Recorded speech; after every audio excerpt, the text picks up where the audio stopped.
నమస్తే. నా పేరు ముదిగొండ ఇందుశేఖర్. ఇవాళ మనము ఇండోనేషియా దేశంపై భారతీయ సంస్కృతి యొక్క ప్రభావం గురించి తెలుసుకుందాం. ఇండోనేషియా అనేది మనం దేశం దేశం అని అనుకుంటుంటాం, కానీ ఇండోనేషియా అనేటువంటిది 17,510 ద్వీపాలు, ఐలాండ్స్. 17,510 అంటే ఊహించండి, అసలు అన్ని ద్వీపాల సముదాయాన్ని ఇండోనేషియా అంటారు.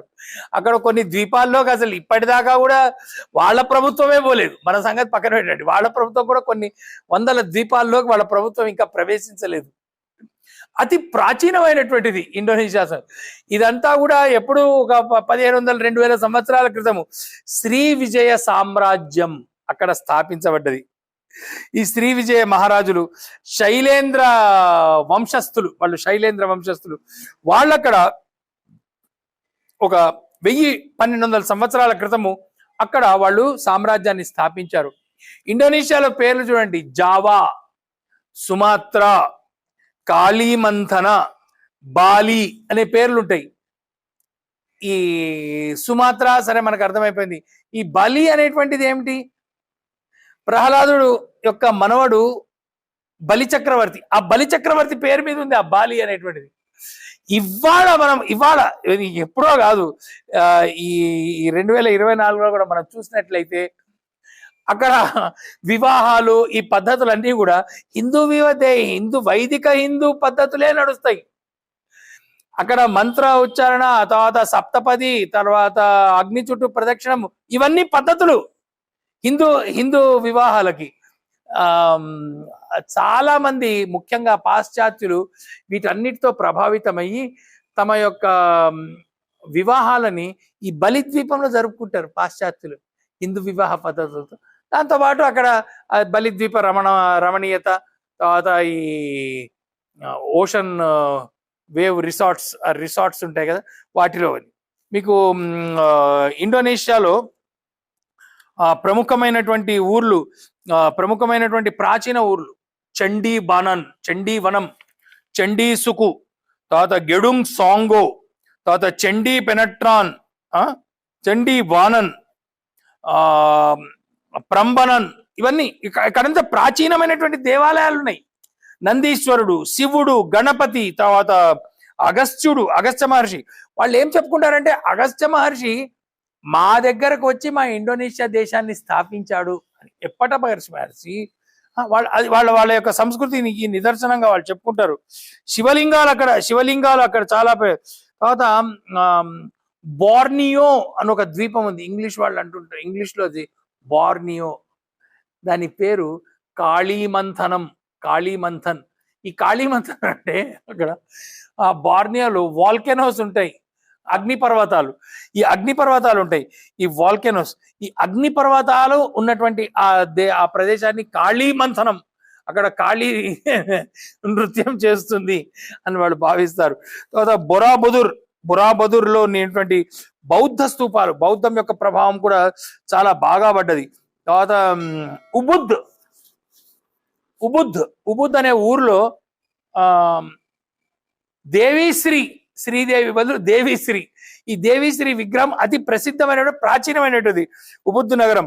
తర్వాత ఉలవటులో గరుత్మంతుడి మీద ఎక్కినటువంటి విష్ణు విగ్రహం, అది చాలా ప్రసిద్ధమైనటువంటిది.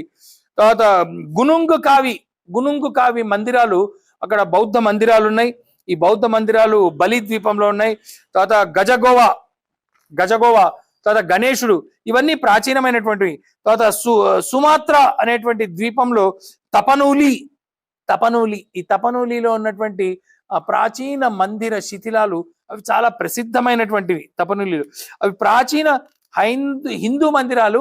ఇవి 13వ శతాబ్దం నాటివి. చూడండి ఎంత పాతవో అవన్నీ అయితే. శివ కవచ, విష్ణు స్తోత్రాలు, శివ మంత్రాలు, ఇవన్నీ కూడా ఆ ద్వీపాల్లో ఉన్నటువంటి హిందూ దేవాలయాల్లో ఇవాళ చేస్తారు. నేను చెప్పేది 1500-1000 సంవత్సరాలు కదా, ఇవాళ జరుగుతున్నది అవన్నీ.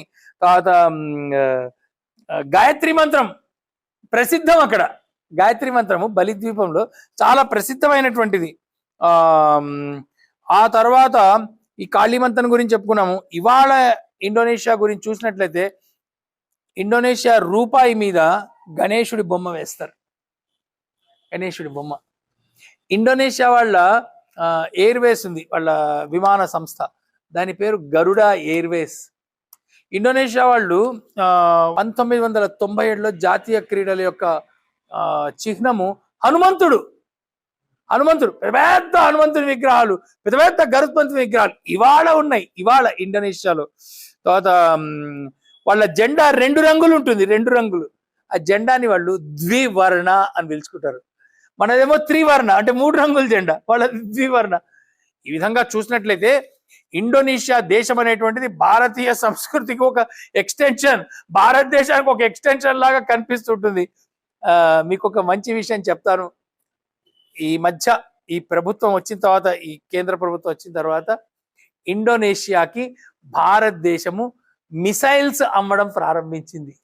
బ్రహ్మాస్ అనేటువంటి భారతదేశం తయారు చేసినటువంటి అతి శక్తివంతమైన మిసైల్ అది. ఆ మిసైళ్ళని ఇండోనేషియాకి భారతదేశం అమ్మింది, ఇండోనేషియా కొనుక్కున్నది. ఇండోనేషియా రక్షణ కోసం భారతదేశానికి ఇండోనేషియా మధ్య చక్కటి మైత్రి కూడా ఉంది. అక్కడ దేశపు రాజు పేరు సుకర్ణో. ఆయన పుట్టినప్పుడట వాళ్ళ నాన్న అనుకున్నాడట, వీడు సత్పురుషుడిలాగా ఉండాలి, కర్ణుడిలాగా ఉండాలి, కానీ మహాభారతంలో కర్ణుడు దుర్యోధనుడు వెనకాల ఉన్నాడు, కాబట్టి నా కొడుకు సుకర్ణుడు, మంచి కర్ణుడు లాగా ఉండాలని చెప్పి సుకర్ణో పుత్రి అట్లా అని వాళ్ళు పేరు పెట్టుకున్నారు. ఇది ఎంత మన భారతదేశం యొక్క సంస్కృతి యొక్క ప్రభావము. ఇండోనేషియా కూడా మనకి దగ్గర సంబంధ బాంధవ్యాలు ఉన్నటువంటి దేశమే. నమస్కారం.